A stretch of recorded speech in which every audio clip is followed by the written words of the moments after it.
Okay, that's it. That's fine. Thank you, Damitola. Um, please, can everyone start inputting their names? This is for record purposes. Otherwise, your attendance. I do take snapshots, but they've highly recommended that the tutor needs to inform that your attendance needs to be marked within the chat box. Thank you. Um, so I'll start sharing again. So we were working on working in health and social care, and we were talking about understanding working relationships in the health and social care. So by far we had covered um, a few bits and bobs in it. So we had talked about what different working relationships there are in health and social care setups, partnerships in health and social care. I'm not going to go into details. We had talked about team. Together, everyone achieves more. Okay. So, a bit about these models. You can have a look at these when you're doing um, your assignments. So, this is something that you can look up. It's there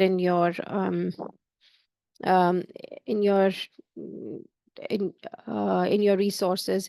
Then we went on to describe different working relationships in health and social care settings. So there were relationships that you have with individuals that you support and their families, relationship with your colleagues, and then relationship with outside agencies and other professionals. Um can anyone think of any other relationship that you could have with any other organization, let's say, or let's say any other person in particular? Anyone? If you can't think, or if you think you can't speak, you can write it in the chat box. Could be friends. Finance? Friends. Friends. Okay, yeah, friends. Yes. How about social services? Social services, the police. Yeah. You could have it with lawyers, advocates mentioned there. So it's NHS, yes. So NHS, you have all of these people. Social workers are there, social services, but you may have some interaction with police sometimes, or with some ambulance services where those also are within the NHS. So, um, yeah, so different um, conditions or different circumstances give you the choice of interacting with different people. So this is not just this rigid list. Then we had talked about the Care Act 2014. We had talked about why it is important to work in partnership with others because it makes your work easier, it makes working smarter. There are some specialist skills and knowledge that you would want an input on, which probably you're not specialist in. It is important to work in partnership with individuals. We had talked about why it is important, because obviously it's multidimensional when you're thinking about caring for a person. Every person is different. Then we had given an example of this nurse who's working, and the anesthetist wants other people also to support, um, not just the nurse. Uh, Importance of communication was mentioned, and then uh, we had mentioned why, yeah. So now we go on to evaluate the role of teams in providing a coordinated approach to service delivery. So working in effective teams, it improves clinical outcomes, and it increases professional satisfaction and provides crucial peer support.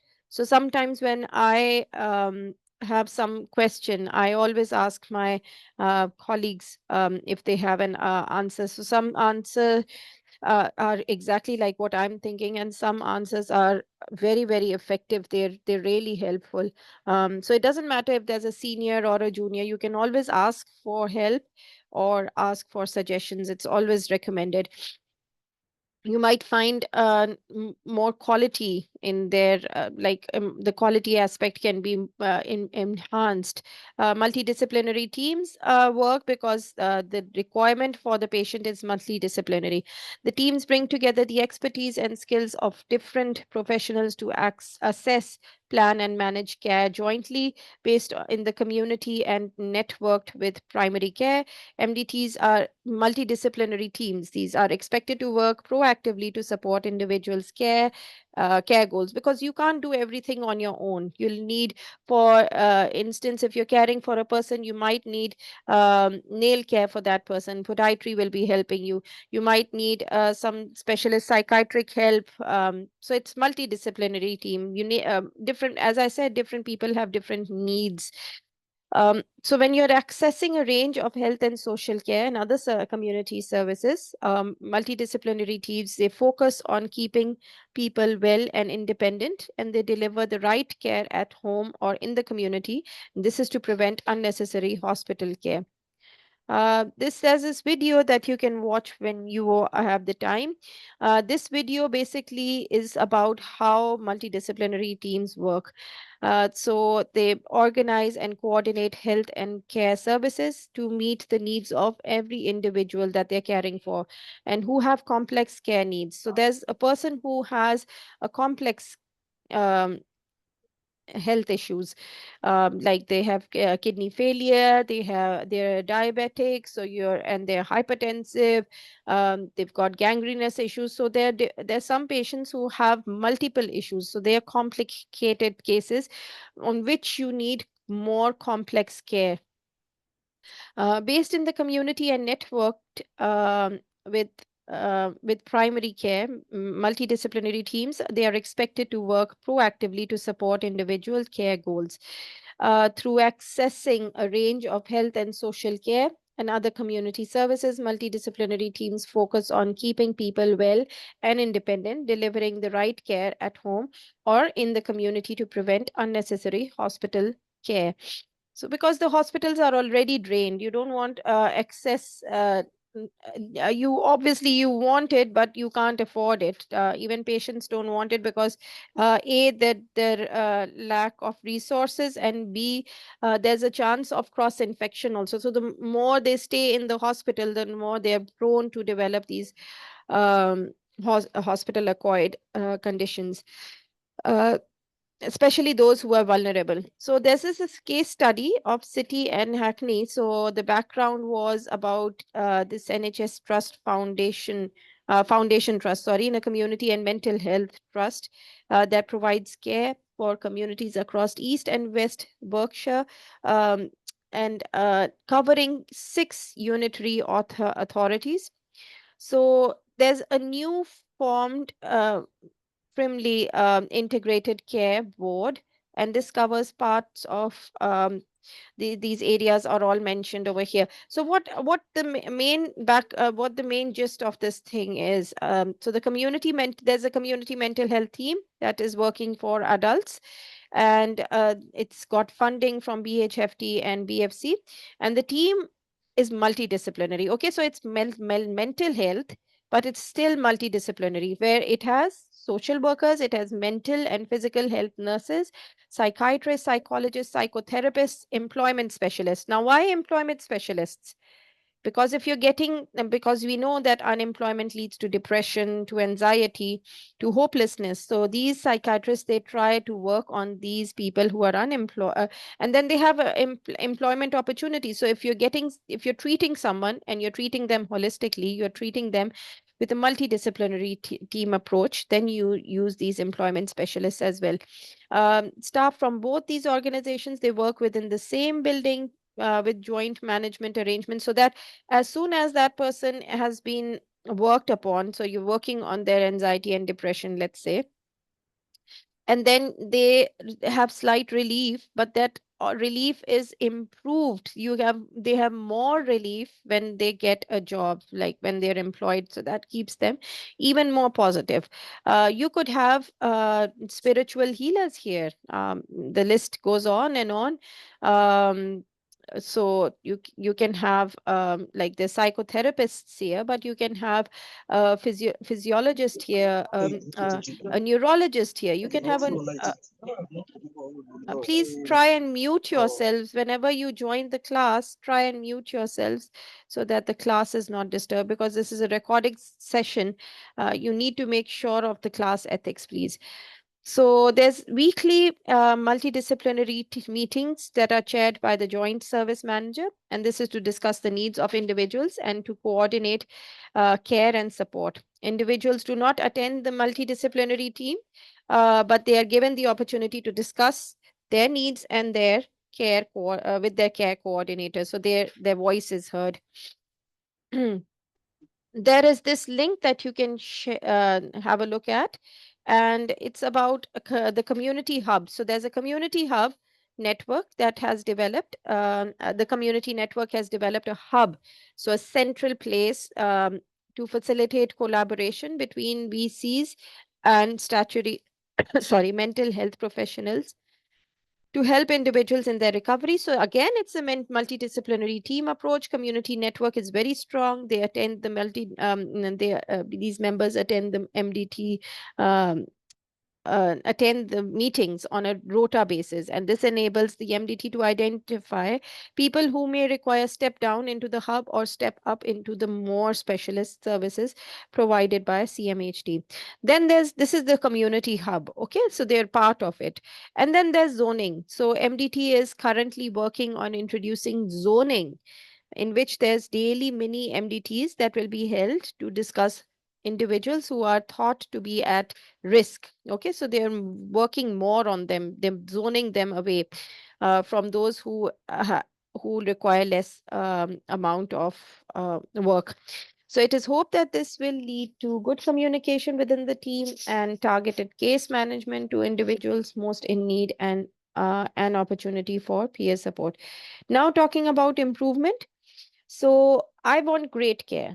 They've introduced a new system to obtain feedback from individuals about the care they receive. So nothing is hidden. This is again, if the care that is provided is not sufficient, this will then improve their services. The format of the MDT is regularly reviewed by the service manager, and this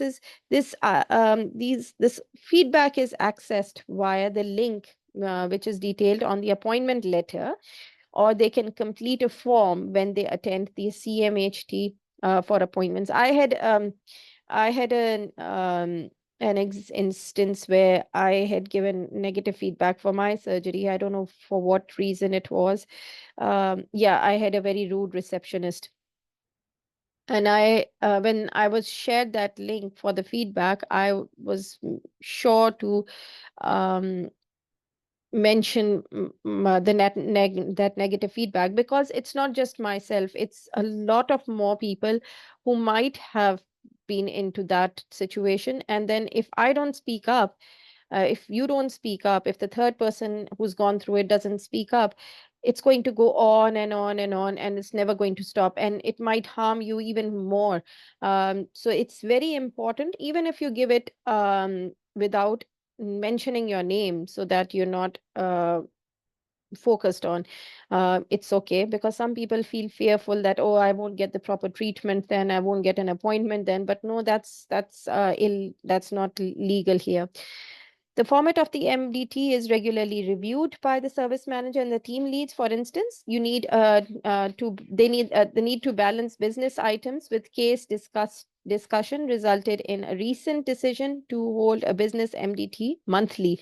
And this would give, according to them, the service manager the opportunity to discuss wider topics of relevance to service development. This trust also has a quality improvement program, QIP, with a monthly meeting to discuss progress in improving care and achievement against some set benchmarks. Many of these are determined organizationally, but the MDT will also be setting its own local metric. MDT members are able to attend a monthly group facilitated by psychology, which gives an opportunity for open reflection with peers. Now we go on to the last learning outcome for LO4,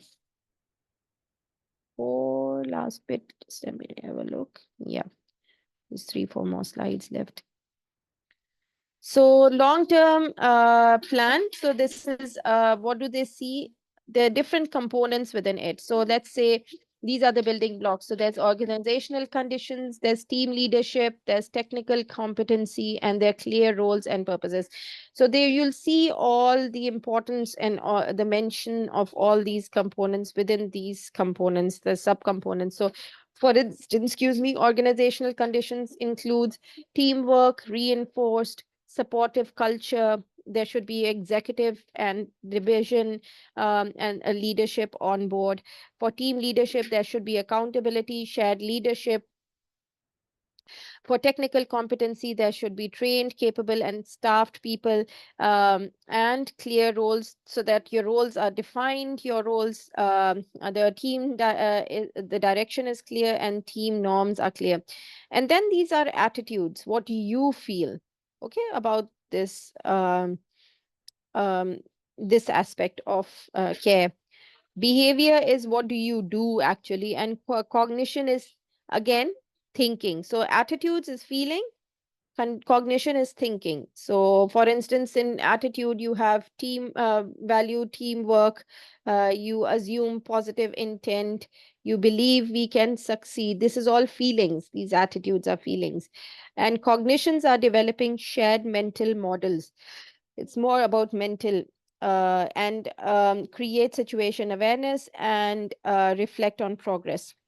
And then beyond this is psychological safety and trust and adaptability and resilience. And that leads to all team effectiveness. So team effectiveness is impacted by all of these factors that I've just mentioned.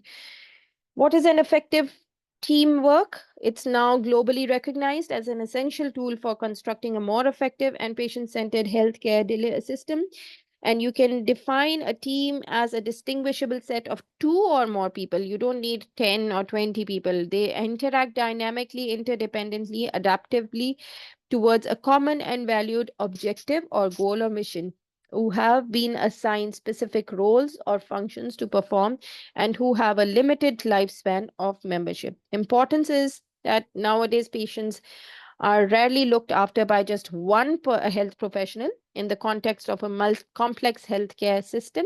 An effective teamwork is essential for patient safety, and this minimizes adverse events caused by miscommunication that can happen so often and so easily. Team-based healthcare is the provision of health services to individuals, families, or their communities by at least 2 health providers or healthcare providers who work collaboratively with patients and their caregivers to the extent preferred by each patient to accomplish shared goals. So the incorporation of sharing responsibilities with accountability within the team members in healthcare offers great benefit.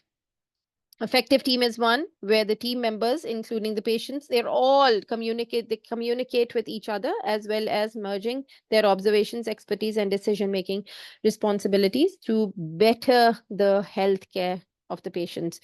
The development and characteristics of successful healthcare team. What do you have there? The core teams that are directly involved, in caring for the patient. These are team leaders and members who are direct care providers, such as nurses, dentists, pharmacists, doctors, assistants. They also include case managers, coordinating teams. The group is responsible for operational management, coordinating functions, and resource management for core teams. Then we have contingency teams. So we've got core teams, coordinating teams that coordinate. Um, Contingency teams are um, uh, formed to deal with emergencies or specific events such as cardiac arrest teams, disaster response teams, etc. Then there are ancillary teams or services. The group supports services that facilitate patient care, such as cleaners or domestic staff.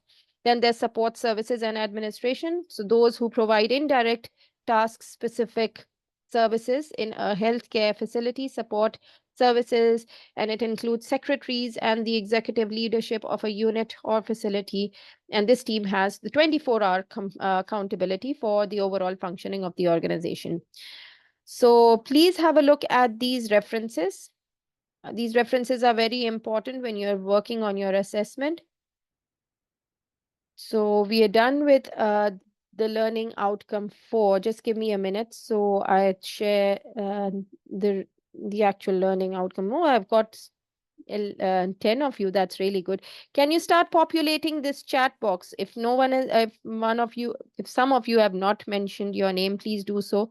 I've got 1, 2, 3, 4, 5. 5 of you who've very kindly written their names. Can you all, the others as well, write their names? This is for attendance purposes. I'll just share the 5th learning outcome. I have a question, please. Yes, Concerning please. the Yeah. references you mentioned, what styles of reference are we going to use for the assignments? We have the Harvard and all that. Please, which exactly style do you want us to make use of? I didn't get your question. Sorry. Your The voice was a reference, little, okay, maybe yeah, I should take. Can I your put voice is, the? yeah. I'm coming. Let me take Mhm. my headphones on. No worries, yeah. Okay. I said you just made mention of the references club. Of Can this, I? sorry, You've just talked about the references. referencing. GG, yes, yes. Please, which of the styles of reference are we going to make use of? Uh, Most of the references have been shared with you online on your Moodle website. So you should be able to use them and use them as references. So, and anything that I've mentioned in this presentation, I have, they've got their references, and those references will be very helpful when you're working on your assessments.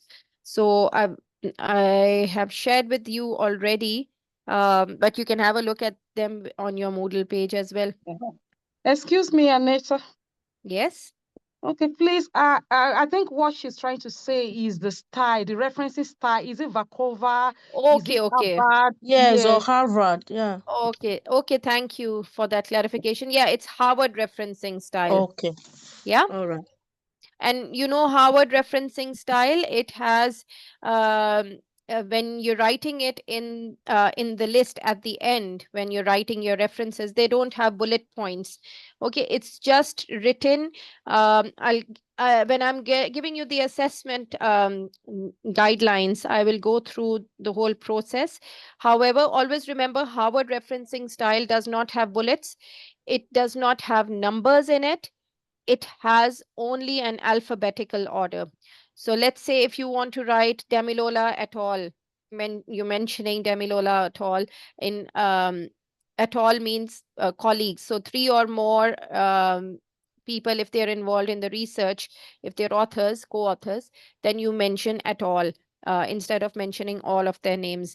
So the first author's name will be mentioned, which is Damilola, and that is like you've written a paragraph, you've at the end of the paragraph you've given this in brackets. Okay, and there's a way of writing that as well, but when you write it in the reference list at the end, you just write it in the alphabetical order. Okay, so Damilola, before Damilola there will be 3 4 other names that start with A, B, and C.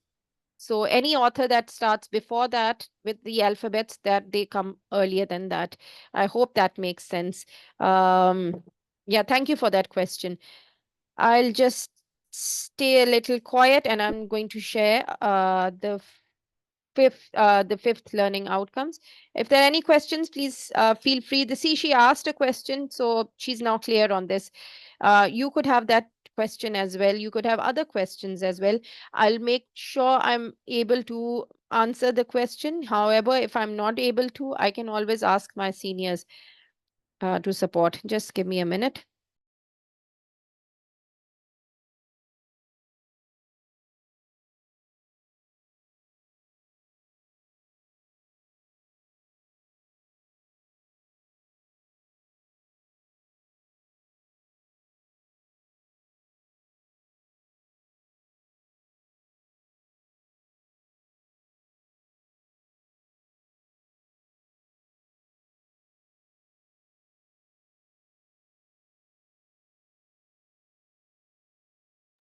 So I hope my screen is visible to you all. Apologies if the connection drops at any time because, as you know, there's a storm outside. I'm not sure. My internet so far has not left me on my own. So I'm hoping that the next 30 minutes are smooth as well.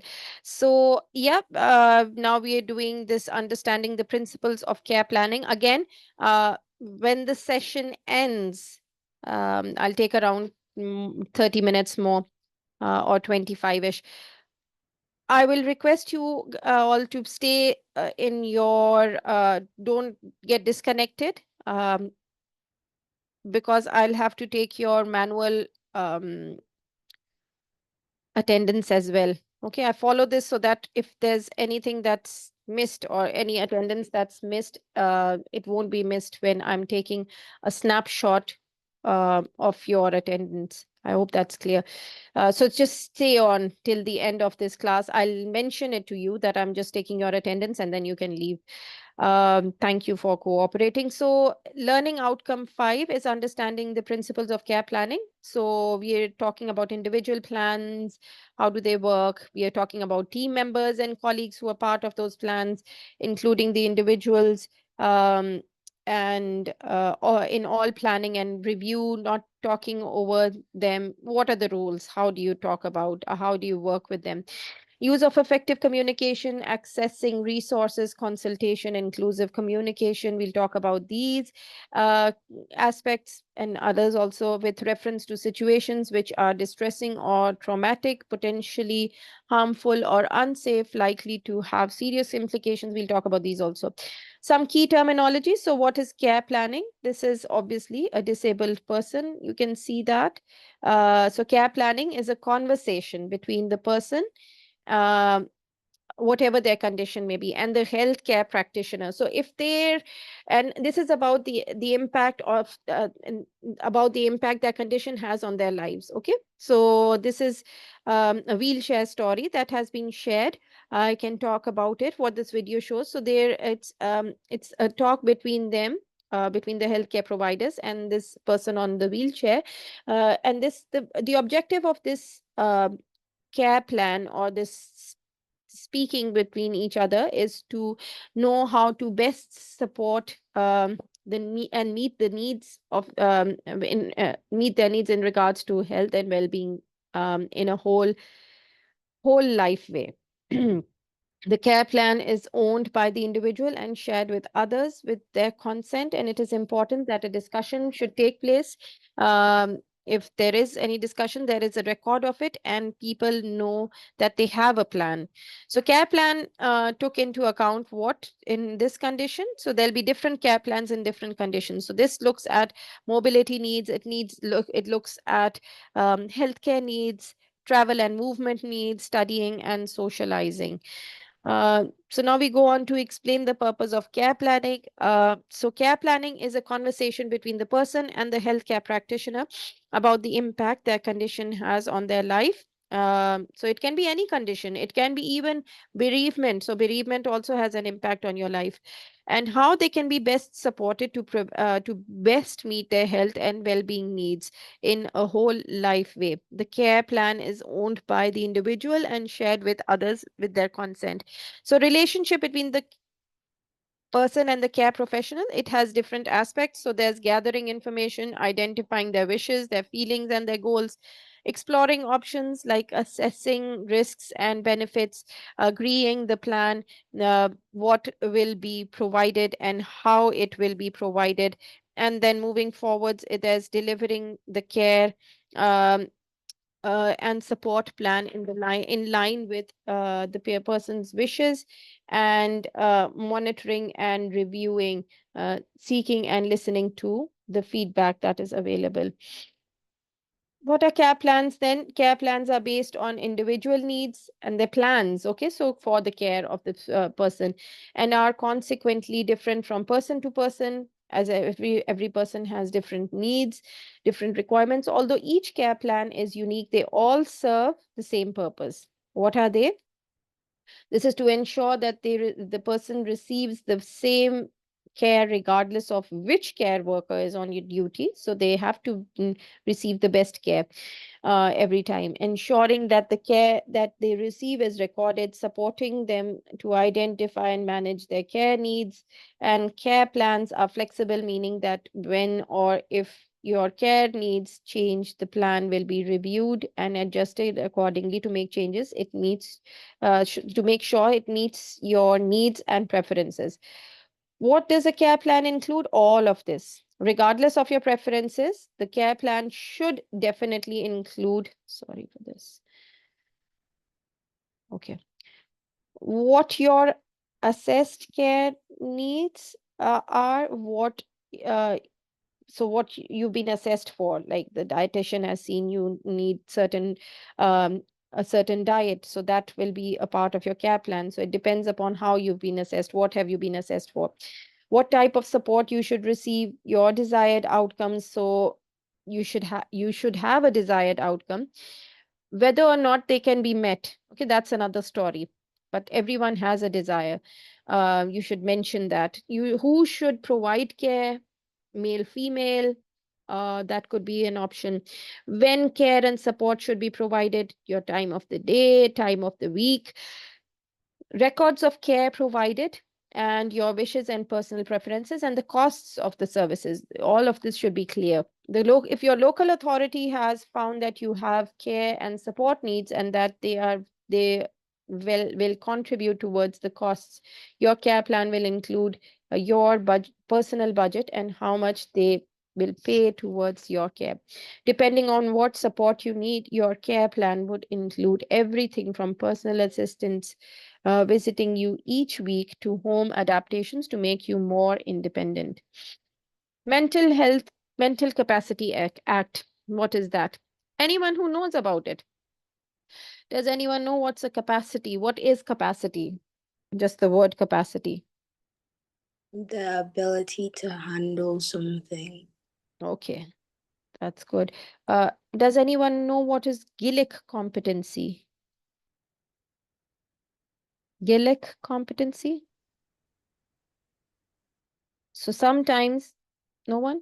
So sometimes your competency is assessed, and it's a whole checklist that is there to assess whether you have capacity or whether you have the competency uh, to understand the process. Okay, so if there's a person whose Gillick competency is very low, that means that they're either had a stroke, they don't have the capacity. So in that case, you will take, what will you do? You will uh, involve another person who's their close relative, probably, uh, in terms of their care and their support. So creating the care plan with the person or their chosen representative, this will focus on what is important to that individual and it will enable their care and support to reflect this. Designing an Mental Capacity Act compliant care that complies with Mental Capacity Act and support plan will require a cultural shift from traditional models of care planning to person-centered care planning. And then please have a look at this. I will now be asking you tomorrow. I'm not going to go into details because this is something. Now, please, I know I've asked you to do something yesterday, last weekend, but I can't recall. I've tried to recall during the session. I can't, however. So I would appreciate if you all just take a link, just download this, okay, and have a look at what is the difference between care planning, the traditional care planning that was there. We've talked about it before also. Okay. However, this is more elaborated. And what is the person-centered Mental Capacity Act compliant care planning? Okay. Uh, Now we go on to outline the roles and responsibilities that are involved in care planning and the care planning process. So you have multidisciplinary team that involves doctors or medical providers. You have nurses, you have physical, occupational, and speech therapists to support the person, nutrition or dietary consultants, spiritual leaders, and the patient and their family members. Okay, so most of the patients, they require all of these support services. Together, the team meets to discuss interventions of specific activities that will achieve the goals of each patient care plan. The nurse aide's role, what is that? So nurses share information mostly regarding the general status and mood of the patient, difficulty with meals and bathing, concerns she has regarding the patient's safety. Okay, after a gap is found in patient safety and difficulty with eating his meals, there is a nutritionist who comes and plans to see the because it is multidisciplinary, so there'll be a nutritionist, there'll be a dietitian, depending upon the requirement. There will be psychiatrists, there'll be other therapists as well, depending again upon what is required and what's the need for this patient. And so every patient has different needs. Assisting the patient during, so this is all what a patient does. So this is when a nutritionist is included, that is to make sure that they eat enough and eat safely. Responsibilities of a care worker. So in a residential home, so they are responsible on a daily basis. They support the residents' emotional well-being and following safeguarding procedures, including fire safety. Their daily responsibilities can include helping a care home resident getting dressed, washing them, helping them eat properly, providing company, chatting and sharing news, involvement with writing residents' care plans, providing information to family members regarding the care plan. So it's disseminated, that care plan, okay? It's not done in isolation. Ensuring that the residents' needs and wishes are met, working with other health and social care professionals to provide a holistic care, recording and reporting essential information in the residents' daily reports accurately and immediately.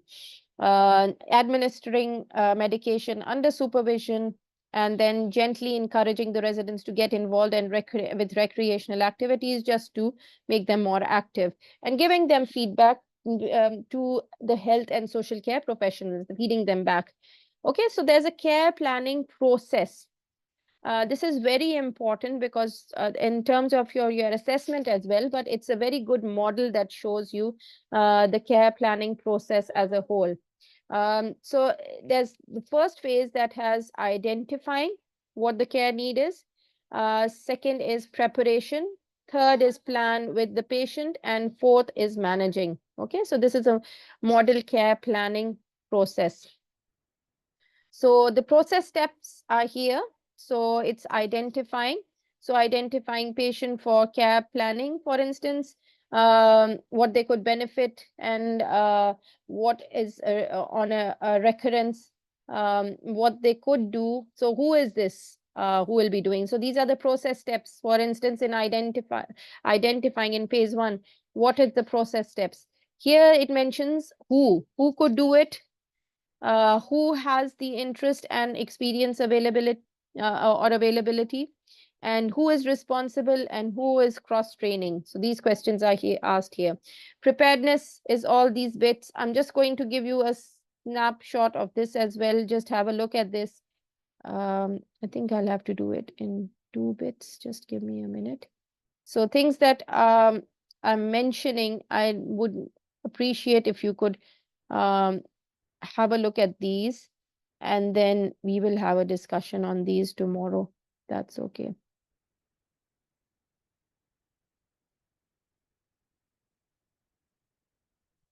Okay, so this is what you should be able to read up. Just save this with yourselves because when this meeting ends, you might not be able to get this snapshot, because it's only Monday when you get your presentations ready. So now we go on to describe how to ensure. I think this is the last bit of slides that we will be doing. Then we will do the rest tomorrow, hopefully.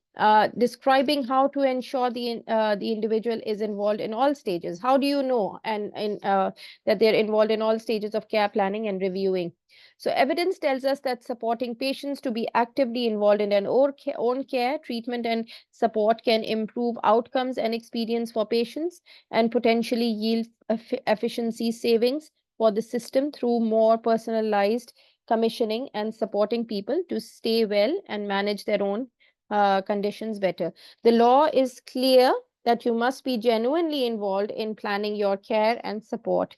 This means that you are the person who best knows what your needs are, and you should play an active role in planning your care and support. This is for the person who is getting that care.